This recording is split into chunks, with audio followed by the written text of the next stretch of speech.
Good evening, everyone.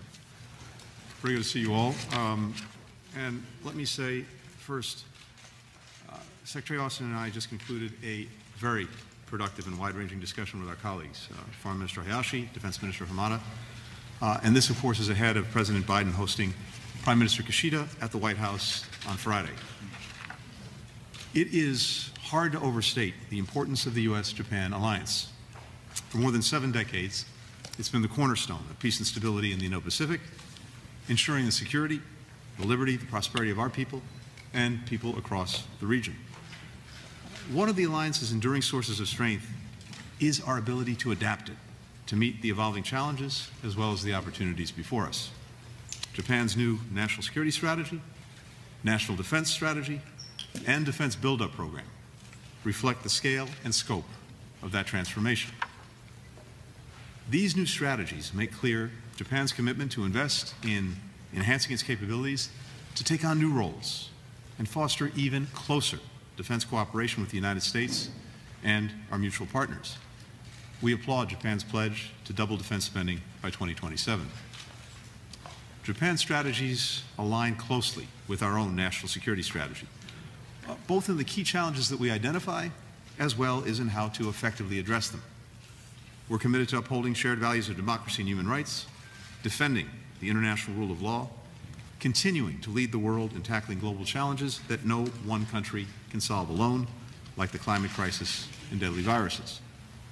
We agree that the PRC is the greatest shared strategic challenge that we and our allies and partners face. We stand together with Ukraine against President Putin's war, which threatens the principles at the heart of the international rules-based order, including that all nations should be able to chart their own path and have their sovereignty, their independence, their territorial integrity respected. In the face of these and other challenges, today we discuss ways to deepen our coordination, including on allied command and control, intelligence, surveillance, and reconnaissance, joint and shared usage of facilities, increased bilateral exercises. More than ever before, we're buttressing the U.S.-Japan alliance through deeper cooperation with other allies and partners through both regional and multilateral bodies. In the face of the DPRK's unlawful and reckless missile launches, including the launch of a long-range ballistic missile over Japan in October, we're deepening our trilateral cooperation with the Republic of Korea to deter and, if necessary, defend against aggression. That's a pledge the leaders of our 3 countries underscored in their November trilateral summit. Today, we held our first formal dialogue in this 2+2 format on extended deterrence, namely to enhance the capability and credibility of our allied defense against a wide range of threats. In June of 2022, Prime Minister Kishida became the first Japanese leader to attend a NATO summit. Japan is spearheading the NATO Asia-Pacific Partners Group, demonstrating the growing synergy between our Atlantic and Pacific alliances. We're working together with our G7 partners to impose coordinated sanctions on Russia for its aggression in Ukraine and to help Ukraine repair, restore, and defend its embattled energy grid. We look forward to Japan's leadership in driving an ambitious agenda on these and other priorities during its presidency of the G7 this year, culminating in the Hiroshima summit. Japan has also stepped up to help our European friends diversify their LNG supply in response to President Putin's weaponization of energy. We're working to advance peace and security through regional bodies like ASEAN, whose centrality is vital to the Indo-Pacific, and through the Quad, including by working with India and Australia to expand what we call maritime domain awareness, basically giving our partners a better ability to detect and respond to challenges in their territorial waters, like illegal fishing, trafficking, climate-related disasters. At the United Nations, we're rallying member states to defend the rights at the core of the United Nations Charter. It's been less than 2 weeks since Japan took its non-permanent seat at the Security Council. Already, we see its leadership on key priorities like peace building, Afghanistan, and the ministerial that the foreign minister will chair tomorrow on the rule of law. And because our national security strategy is so bound up in our economic and energy security, we're strengthening our cooperation in these spheres as well. In May, we joined a dozen other economies that represent 40% of global GDP to launch the Indo-Pacific Economic Framework, which sets out a roadmap to help our economies grow faster and fairer so that all of our people can reach their full potential. Last month, we kicked off the first Japan-U.S. Energy Security Dialogue. Tomorrow, our governments will co-host the 5th Indo-Pacific Business Forum in Tokyo. we're constantly expanding the horizons of our cooperation, beyond even our planet. Later this week, Foreign Minister and I will sign a new agreement on U.S.-Japan cooperation in space. This agreement has been a decade in the making. It covers everything from joint research to working together to land the first woman and person of color on the moon. The bottom line is this: we and our people are always stronger and more secure together. Today, we've taken yet another step toward tightening already incredibly strong bonds. With that, Yogi, the floor is yours. Secretary Blinken, Secretary Austin, Minister Hamada, and I have just come out of the Japan-US 2+2 meeting, which we had in person, where we engaged in extremely meaningful exchange of views. During the past year, since the previous 2+2 meeting, Russia's aggression of Ukraine, an event that shakes the foundation of international order, occurred, placing the international community at historical crossroads. In the midst of elevated severity in the security environment, today's Japan-US 2+2 took place at a timing shortly after the release of strategic documents by both countries. Today's meeting delivered three major outcomes, and let me go through them one by one. First, based on the strategic documents of our two countries, we were able to hold in-depth discussions to confirm the alignment of the recognition on both sides over the regional strategic environment thoroughly and in detail. Specifically, first of all, on China. China presents an unprecedented and the greatest strategic challenge. Its foreign policy to recreate international order to serve its self-interest is a grave concern for the Japan-US alliance and for the whole of the international community. Upon confirming such shared recognition, we confirmed that Japan and the U.S. will continue to be united in raising objections against China's attempts to change status quo in the East China Sea, including its behavior that seeks to undermine long years of administration by Japan of the Senkaku Islands. We also confirmed our strong opposition against unlawful claims and coercive and provocative efforts and actions by China in the South China Sea. We reaffirmed that the basic positions of our two countries over Taiwan remains unchanged and confirmed the importance of maintaining peace and stability of the Taiwan Straits, which is an essential element for the safety and prosperity of the international community. At the same time, we concurred that there have not been any changes to our policies to strengthen communication with China, including in the area of security. On Russia, we reaffirmed our notion that aggression of Ukraine shakes the foundation of international order, accused Russia for its reckless nuclear rhetoric and attacks against civilian infrastructure, and concurred to continue our strong support to Ukraine. In addition, we shared our concern over the enhanced military cooperation between China and Russia.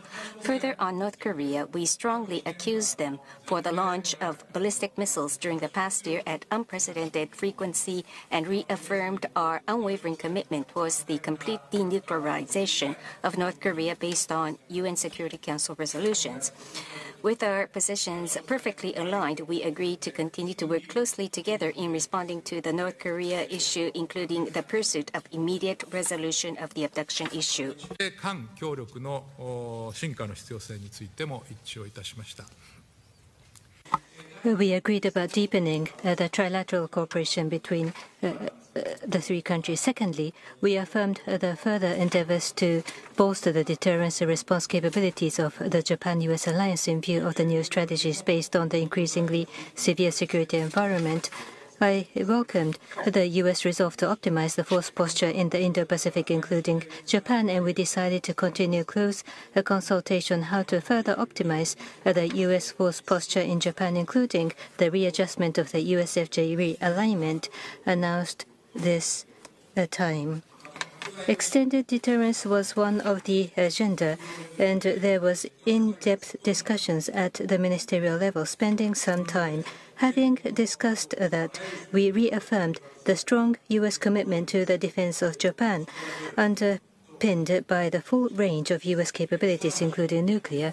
Furthermore, there was an affirmation of strong support by the U.S. on the new security policy of Japan in that it will fundamentally reinforce the deterrence capability of the alliance. In addition, we agreed on the importance of deepening our cooperation in the areas of space and cyber, the promotion of technological cooperation, and further strengthening of information security. The fact that we were able to agree on the announcement of the applicability of Article 5 of the Japan-U.S. Security Treaty on attacks and others in outer space was a significant achievement in terms of the reinforcement of deterrence capability of the alliance as a whole. Thirdly, we once again affirmed the importance of the reduction of impact on the local communities, including Okinawa. We also reaffirmed that in order to avoid the continued use of Marine Corps Air Station Futenma, the relocation to Henoko is the only solution. Furthermore, I once again requested the U.S. side on safe operations with utmost consideration to the impact on the local committees, appropriate responses to incidents, accidents, including sharing information in a timely manner, and on environmental issues, and confirmed our close coordination. The joint statement issued as a result of this 2+2 is a presentation of the vision of a modernized alliance to acquire the posture to win in the new era of strategic competition. The vision will be executed speedily, and together with Minister Hamada, Secretary Blinken, and Secretary Austin, we will constantly bolster the Japan-U.S. alliance. Thank you. Well, good afternoon, everyone, and thanks to everyone for being here. At the outset, let me thank my friend and colleague, Secretary Blinken, for hosting today's U.S.-Japan 2+2 ministerial meeting. Thanks, Tony. Minister Hamada, Minister Hayashi, I want to underscore my support for the bold decisions that Japan has made in your 2022 National Security Strategy, your National Defense Strategy, and your Defense Buildup Program. There is clear strategic alignment between the visions of President Biden and Prime Minister Kishida. It is a shared commitment to uphold the rules-based international order and to strengthen resilient partnerships around the globe. And the essential U.S.-Japan alliance is at the center of these efforts. Our respective defense strategies provide a strong foundation for our ongoing work to modernize the U.S.-Japan alliance. In addition, Japan's commitments to substantially increase its defense spending and to invest in defense institutions and infrastructure and capabilities will accelerate our alliance's efforts.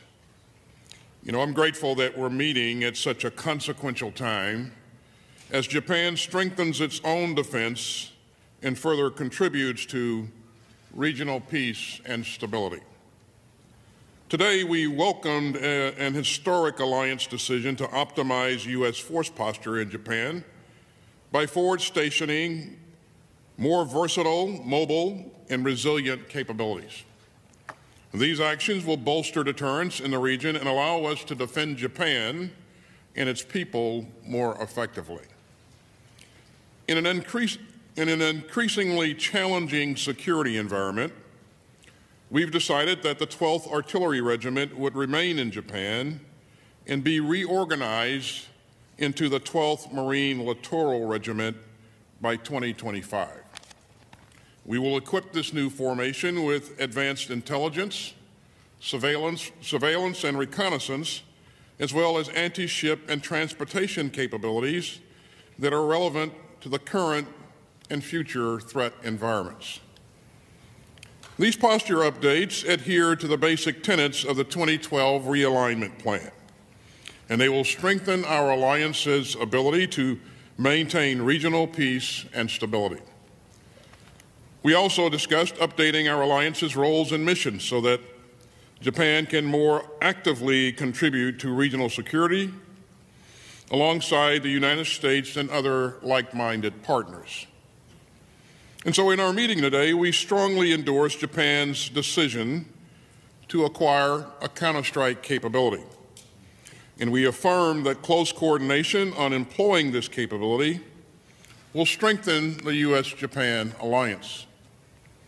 We also discussed a number of key issues, including our shared interest in peace and stability in the East and South China Seas and around Taiwan, and our commitment to the denuclearization of North Korea, and our efforts to increase multilateral cooperation with the Republic of Korea, Australia, and other like-minded partners, in our growing cooperation across all domains, including space and cyber.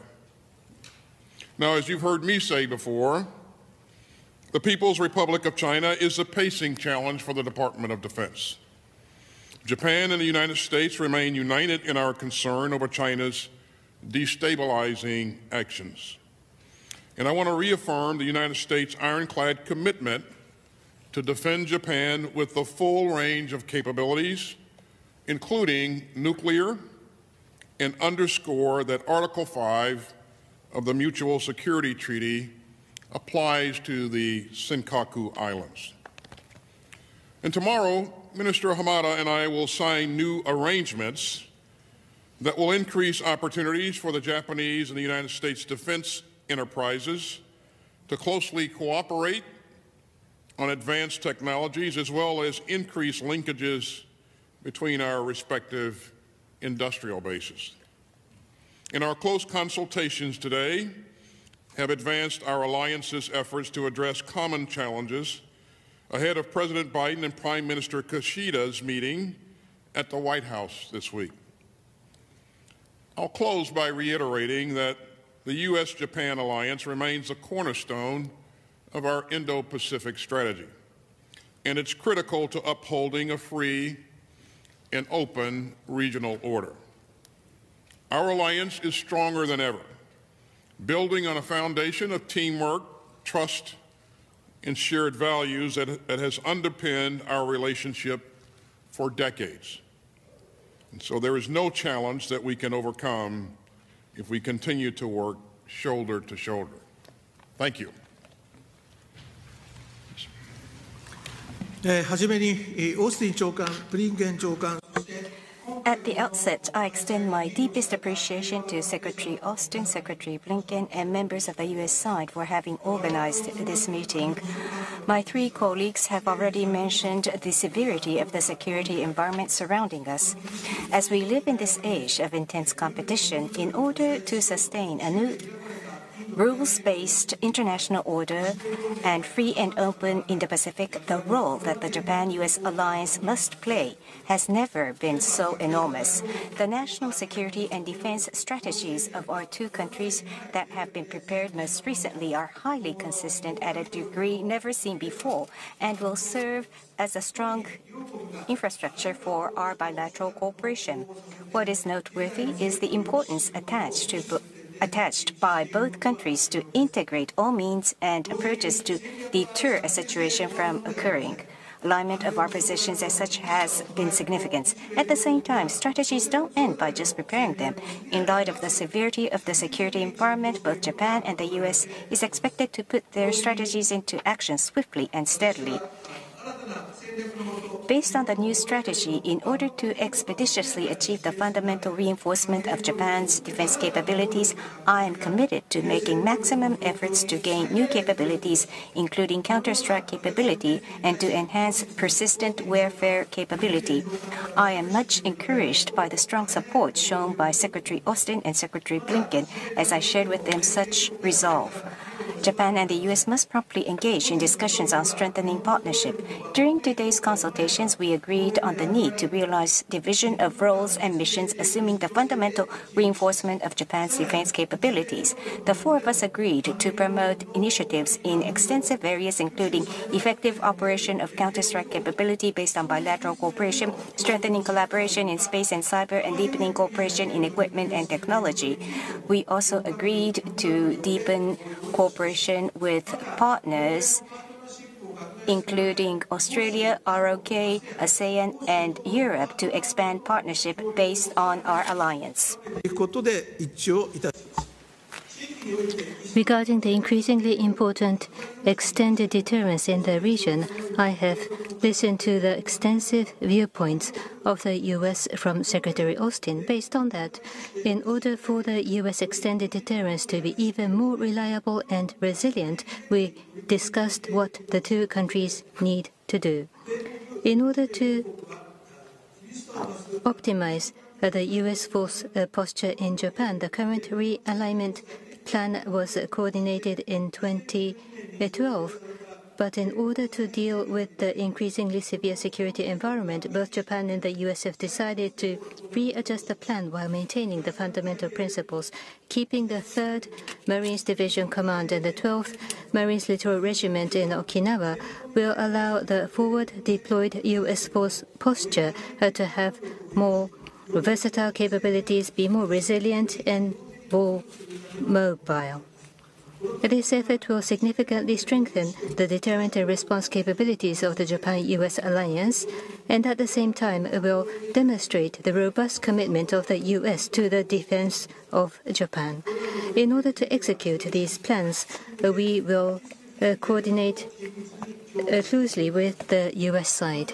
I also mentioned that for the stable stationing and activities of USFJ, the understanding by the local communities such as Okinawa is crucial. We will continue to work on the reduction of impact on Okinawa.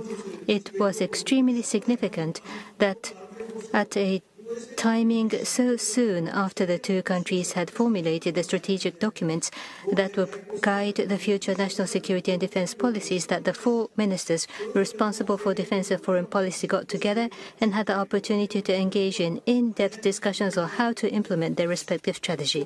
I shall continue the discussions in order to bolster our alliance. Thank you.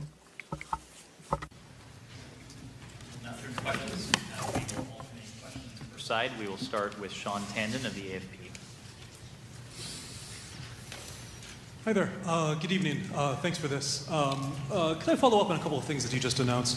Speaking about the Marine Littoral Regiment, both the Defense Secretary and Defense Minister spoke of the increasingly challenging security environment. Can you be more specific in what you're responding to? Is it specifically China? Are these contingencies in Taiwan or potentially in the Senkaku Islands, North Korea? And also, you mentioned the impact in Okinawa. Is there any concern that this could aggravate tensions locally in Okinawa? Will this result in a net increase in the forces there? And if you don't mind, could I also ask about space? There have been some reports that space will now be included as part of the defense partnership. Could you comment on that? And on the American side, if you don't mind, a couple of questions that are a little bit off topic. To Secretary Austin, the situation in Ukraine, Solidar, there have been lots of reports. The Wagner Group has claimed to control it, and there's been another shakeup in the Russian military command. What do you make of this? Do you think that it's fallen? What significance do you see? And Secretary Blinken, a couple of days ago, you're just in Latin America yesterday, but a couple of days ago in Brazil, there was, of course, the unrest. Former President Bolsonaro remains in the United States. There have been some calls from the Democratic Party to make a persona non grata. How tenable is it for him to stay in Florida despite what happened a couple of days ago in Brasilia? Thanks very much. You want to start? So I lost count on a number of questions, but we'll try to knock them down. If we miss one, then we'll double back. First, let me begin with the question you asked on Solidar and whether or not it's fallen to the Russians. At this point, we can't corroborate that reporting. Of course, I've seen some of that reporting. But you know that this has been a very fluid, dynamic environment, dynamic fight in that area. It's gone back and forth a number of times, and it really is some pretty brutal fighting. But the Ukrainians have acquitted themselves very, very in a very impressive fashion as they continued to fight a very determined fight. We are focused on doing everything we can to help make sure that the Ukrainians have the capabilities that they need to be successful in their efforts to defend their sovereign territory. You know, I talk to my counterpart routinely. we're going to conduct another Ukraine contact group, defense contact group meeting next week in Germany, where we'll get 50 or so ministers of defense together to talk about what Ukraine's needs are now and what they need to be successful going forward. So you've heard us say over and over again that we're going to support Ukraine for as long as it takes, and from everything that I can see from our allies and partners, they feel the same way. So we remain united in our efforts. On the Marine Littoral Regiment, we believe that this capability brings a tremendous capability to the alliance. We're replacing an artillery regiment with an outfit that's more lethal, more agile, more capable.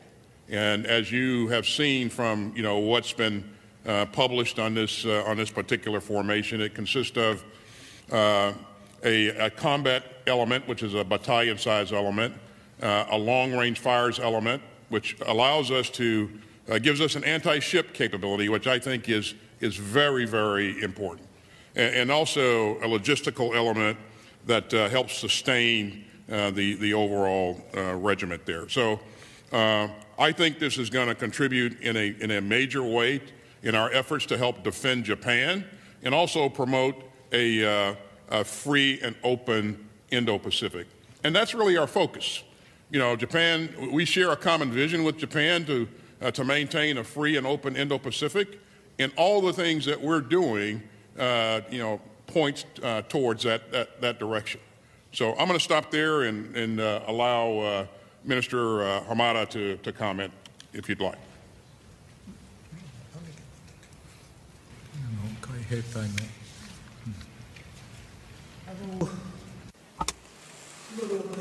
Regarding the current topic, our position is in Okinawa. There are realignment and many other comments referred to. With regard to these aspects, we understand, and together with the U.S. forces, including the coordination, our discussion will have to take place. At any rate, regarding the matters in Okinawa, there is the relationship with the local communities, and we will have to continue our effort to explain in order to overcome these challenges. Thank you. Sean, just to respond, I think, to a couple of other questions you asked. First, in terms of the security environment that we're dealing with, I think it's no secret that it is a more challenging one. And we see different challenges to the status quo coming from different countries, including China, including the DPRK, including, of course, Russia.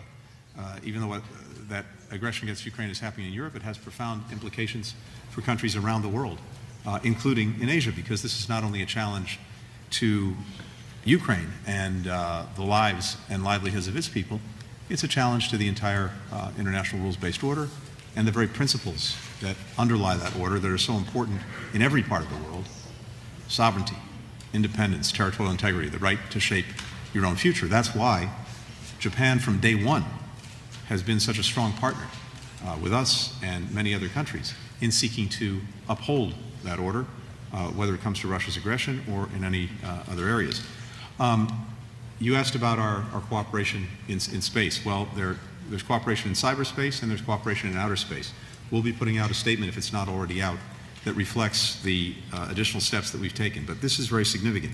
We're working to deepen our cooperation across every realm: land, sea, air, and yes, space, cyber, and outer.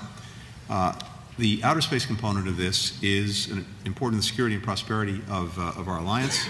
We agreed, as you've heard, that attacks to, from, or within space present a clear challenge. And we affirmed that, depending on the nature of those attacks, this could lead to the invocation of Article 5 of our Japan-U.S. Security Treaty. That is significant. We'll sign, as I mentioned, a space agreement a little bit later this week at NASA. On cyber, we have emphasized the foundational importance of cybersecurity and information security for our alliance. We agreed there as well to deepen our collaboration. This is a challenge that we both face, other countries face. It's important that we work on it together. We're all learning lessons in dealing with the challenges that come in cyberspace. Being able to share best practices, being able to support one another is more important than ever. We're also committed in that light to bolstering technology cooperation, as well as making joint investments in emerging technologies to try to further sharpen the competitive edge of the alliance. Last question, as I heard it, with regard to Brazil. As President Biden told President Lula, we stand with the people of Brazil, we stand with Brazil's democracy and its institutions. The President will have an opportunity to confer directly and closely with President Lula when he visits Washington in early February, and the President looks very much forward to that. President Lula has called for an investigation of the events of January 8th. I'm not going to get ahead of that. We've not received any specific requests from Brazilian authorities. Of course, if and when we do, we'll work expeditiously to respond, as we always do. And then with regard to individuals, we're talking now about people who are private citizens. We've heard various public statements that have been made by those individuals about their plans, but we really don't have anything to add, and it's not appropriate for us to comment on any individual's visa status.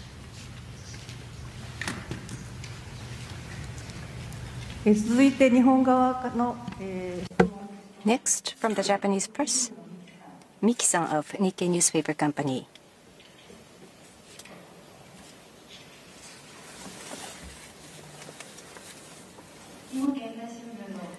My name is Miki of Nihon Keizai Shimbun Company.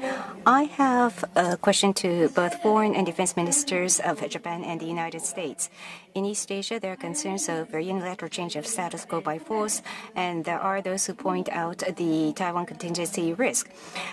You've mentioned the Southwest defense bolstering, but what agreement have you reached in the 2+2 to upgrade the response and deterrence capability? And how will you go about in terms of integrated operations between SDF and U.S. forces? And in the renewed national security strategies, both countries positioned China as being a challenge for the international community. How do you assess the risk in terms of security by China in East Asia, and how will you respond? First of all, on Nansei Islands. With security of the security environment surrounding Japan increasing, in order to reinforce the defense of our nation, including the Nansei Islands, strengthening the deterrence and response capabilities of our alliance is an urgent mission. At today's 2+2, we concurred on the decisive importance of joint initiatives at peacetime to deter armed attack against and attacks that undermine regional stability.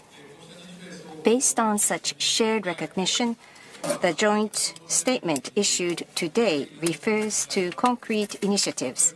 For example, in the area including the Nansei Islands, joint use of Japan-US facilities will be expanded, and joint exercises and training will be increased. On Taiwan, I refrain from responding to a hypothetical question on contingency in Taiwan. It has been the consistent policy of Japan that peace and stability of the Taiwan Straits is important not only for Japan's security, but also for the stability of the international community at large, and that we hope to see Taiwan-related issues be resolved peacefully through dialogue. Now on China, as explicitly mentioned in the new national security strategy, present external posture and military orientation of China are grave concerns for Japan and the international community.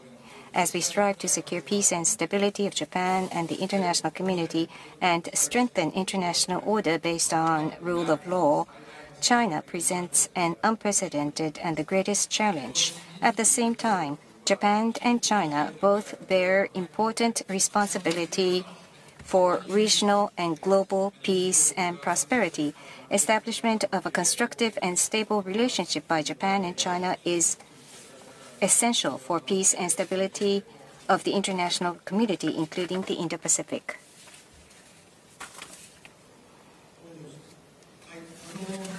Defense Minister? Yes. As mentioned by Minister Hayashi, that is our position.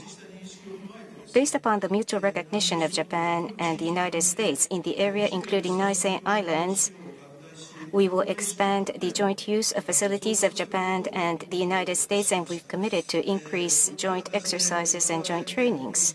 In such form, we will upgrade the deterrence and response capabilities of our alliance, which is necessary, and we will continue to work in close coordination with the United States following today's meeting. Thank you.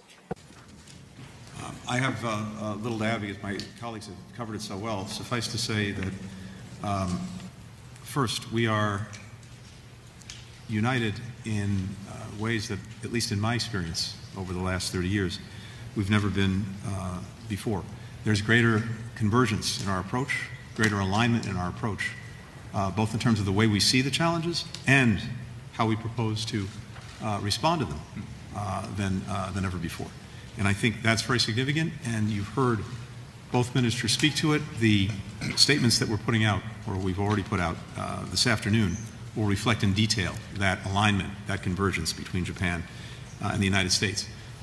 When it comes to Taiwan, I think it's very important to note that what we've seen from China in recent years, not recent months, recent years, is unfortunately an effort to undermine the long-standing status quo, a status quo that's maintained peace and stability for decades. We, on the other hand, want to sustain that status quo. We want to bolster it. We oppose any unilateral change to the status quo by either side. We'll continue for a calm, resolute approach to uphold peace and stability. Japan and the United States are united in that effort. As you've heard us say, our alliance is a cornerstone of peace, security, and prosperity in the Indo-Pacific, and the steps that we announced today will strengthen the alliance's ability to uphold the rules-based order that we are both very much committed to. I think my colleagues have done a tremendous job of outlining the key points here, and so I won't plow that ground again. But I would just say that we really do remain committed to enhancing resiliency and interoperability between U.S. and Japanese forces and deepening the operational cooperation. So the things that we touched upon today, especially the agreement to increase bilateral exercises and training, I think are a real powerful statement of that commitment. So I look forward to continuing to work with my colleagues on these issues going forward. Our next question goes to Ryo Kiyomaya from Asahi Shimbun. Thank you so much. I'm Ryo Kiyomiya from Asahi Shimbun, Washington, D.C. Bureau. I have questions for each of you. First, Secretary Austin, while U.S. and Japan share the concern about China's military aggression, how can the U.S. manage the relationship with China and avoid miscalculation leading to the contingencies? And last October, you said that you don't see an imminent invasion of Taiwan by China. Do you still hold that view? And also, if I may, Japan decided to establish a self-defense force joint headquarters. From your perspective, what would be the ideal alliance command and control relationship between U.S. and Japan to enhance the interoperability and readiness? And Secretary Blinken, regarding U.S.-China relations, how do you plan to manage and build the relationship with China during your upcoming engagement with China? And also, what kind of role do you expect Japan to play in diplomacy to manage this relationship? Finally, to Minister Hamada and Minister Hayashi, there is a growing sense of risk about China's invasion of Taiwan. In the previous 2+2 meeting, US and Japan welcomed the robust progress on bilateral planning for contingencies. How do you evaluate the current progress on bilateral planning for contingencies so far with the US? Also, from the perspective of deterring China's aggression, how do you evaluate the recent U.S. announcement of reorganization of Marines in Okinawa into the Marine Littoral Regiment? Thank you. Okay, thank you. I think your first question was, how do we avoid miscalculation? You've heard me say a number of times that it's absolutely critical that leaders of great powers maintain open lines of communication and be able to talk with each other. And that way we can avoid miscalculation wherever possible. And you see us continuing to try to ensure that we keep those lines open. And I would invite my colleagues in China to meet us halfway there and work hard to keep those lines of communication open. And that is the primary and best way to avoid that miscalculation. Of course, you know, I believe that our forces are trained and disciplined to the degree that, you know, they're going to do everything within their power to avoid any kind of misunderstanding or miscalculation. But again, that dialogue is enormously important.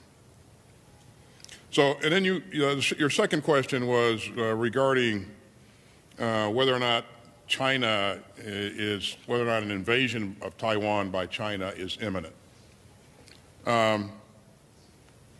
You know, I won't second guess Mr. Xi, but what I will tell you, what we're seeing recently is some very provocative behavior and on the part of China's forces and their attempt to reestablish a new normal.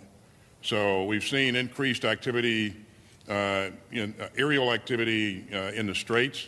We've seen increased surface vessel activity around Taiwan. And again, we believe that they endeavor to establish a new normal, but whether or not that means that an invasion is imminent, you know, I seriously doubt that. So we will continue to watch and we will continue to work with our allies and partners to do everything that we can to ensure that we promote peace and stability in the Strait and in the region overall. And just quickly more broadly to add to that on China, as you know, President Biden and President Xi had a very open, candid conversation during the last G20 meeting in Bali, and they spoke about our intentions. President Biden shared our intentions and our priorities, and we got some sense of that from President Xi as well. As the Secretary of Defense just said, these lines of communication, starting with the presidents, but also including many of us, are vitally important to keep open, and I would hope to deepen, because as the Secretary of Defense said, what we don't want is for any misunderstanding to veer into conflict. I will have an opportunity to travel to China in the coming weeks to follow up on the President's discussions, precisely to move forward on those lines of communication between us. Both of our countries, Japan and the United States, have complex and consequential relationships with China. And there are clearly aspects of intense competition between us. There are aspects as well of cooperation. And it's important to see if we can pursue those. We hear from countries around the world the desire for the United States, China, Japan to manage this relationship responsibly. And if there are areas where we can cooperate that would be to the benefit not only of our own people, but of people around the world, whether it's in climate, whether it's in global health, whether it's in dealing with drugs, we should pursue them. But we are going to compete vigorously. The President's been very clear about that. We're not looking for conflict. We'll manage the competition responsibly, but we will compete vigorously. And we will seek to keep these lines of communication open and do all that we can to establish guardrails to prevent competition, as I said, from veering into conflict.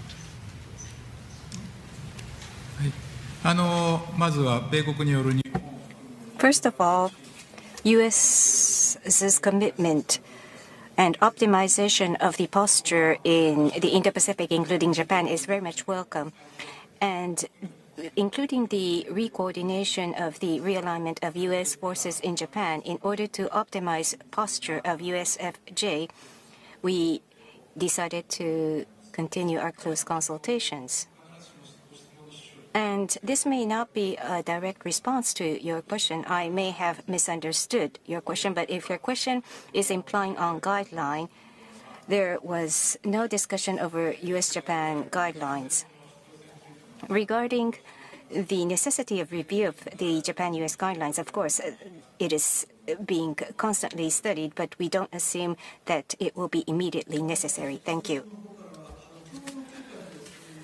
On the U.S.-Japan bilateral planning in 2015, based upon the guidelines for Japan-U.S. defense cooperation, the Japan-U.S. governments are to prepare and renew bilateral planning, and we very much welcomed the steadfast progress of this task. And in order to respond to the very severe security environment in Japan, by maintaining the remaining Marine Corps in Okinawa, after the realignment, decision was made to keep the 3rd Division of the Marine Corps and the 12th Regiment of the Marine Corps, and agreed to realign into MLR by 2025.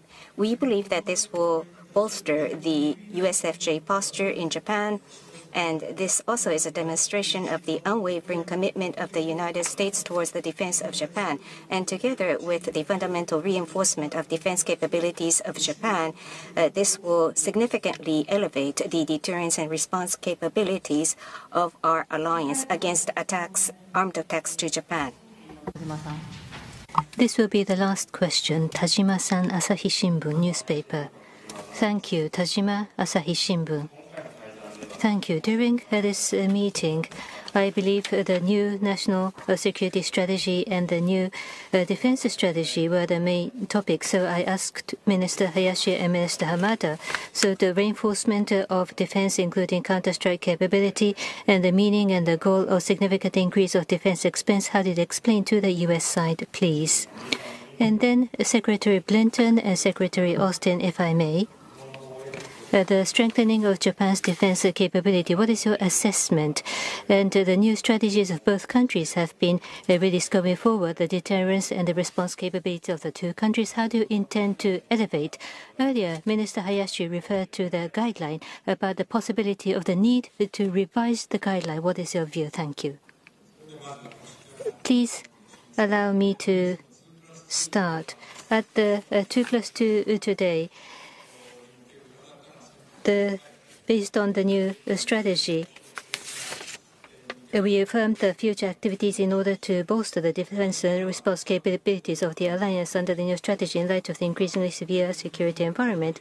I mentioned that the fundamental reinforcement of Japan's defense capability would lead to further effective exercise of U.S. capabilities, and that in turn would mean a further reinforcement of the deterrence response capabilities of the bilateral alliance and would play a huge role for the peace and stability of the region.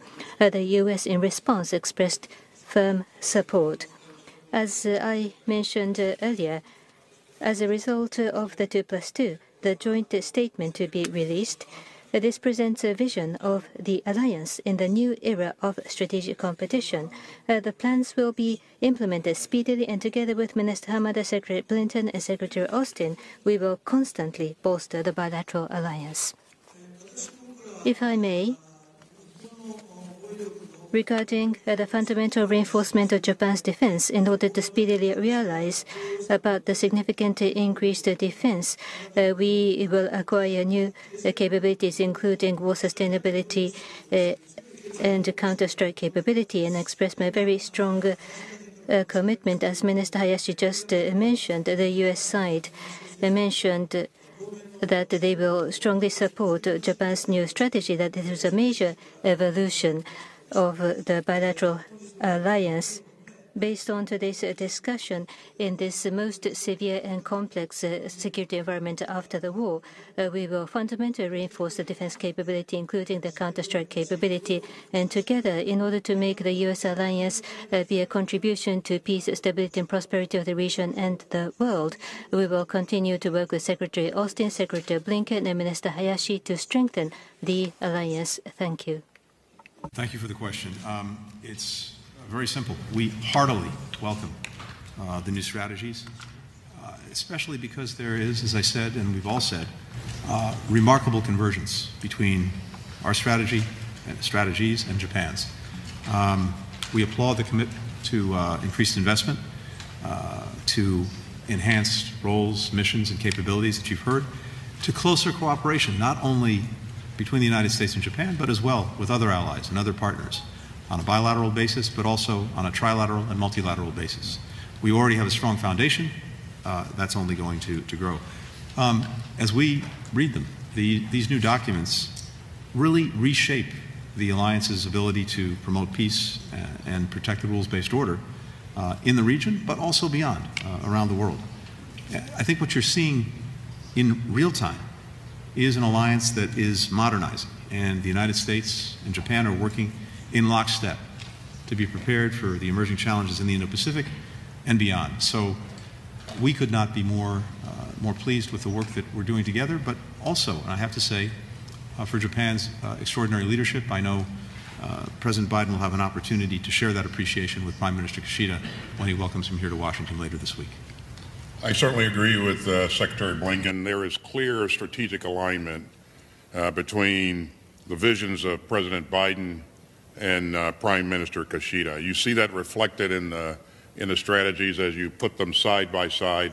We are all focused on maintaining a rules-based international order and promoting peace and stability in the region. So what you've heard us talk about today, the things that we discussed in the meeting, really bring that strategy to life. Optimizing force posture, agreeing to increase our bilateral exercises and training events. All of those things are real good indicators that all of us are committed to making sure that, as Prime Minister Hamada has said previously, we don't just write strategies. You know, we do the things necessary to be able to execute them. And this is work that's never finished. Okay, so we will continue to work to optimize force posture and increase interoperability so that we maintain a credible deterrent force. And I look forward to continuing to work with my colleagues to do that, what I would call hard government work. But thank you very much. Thank you, Your Excellency. Thank you, everyone. That concludes the press conference.